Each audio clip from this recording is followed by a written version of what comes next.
ఆంధ్రప్రదేశ్ భవిష్యత్తుని మలుపు తిప్పే అతిపెద్ద ప్రాజెక్ట్ ఇవాళ ఢిల్లీలో అగ్రిమెంట్ కుదరనుంది. ఢిల్లీలో సీఎం చంద్రబాబు, మంత్రి లోకేష్ పర్యటించనున్నారు. అనుబంధ సంస్థ రైడెన్తో విశాఖలో డేటా సెంటర్ ఏర్పాటుపై ఒప్పందం కుదరబోతుంది.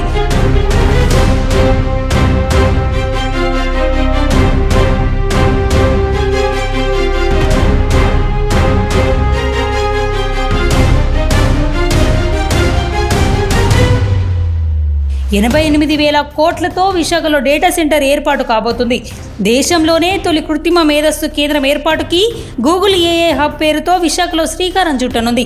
రాష్ట్ర ప్రభుత్వ తాజ్ మహల్ సింగ్ హోటల్లో ఈ మీటింగ్ ఉండబోతుంది.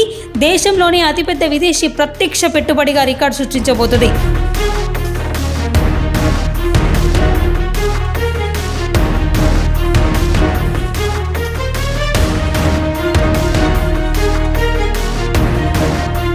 ఏపీని ఏఐ ఆధారిత ఆవిష్కరణలు, డిజిటల్ ట్రాన్స్ఫర్మేషన్ దేశంలోనే అగ్రగామిగా నిలవడమే ఈ ఒప్పంద ప్రధాన లక్ష్యం.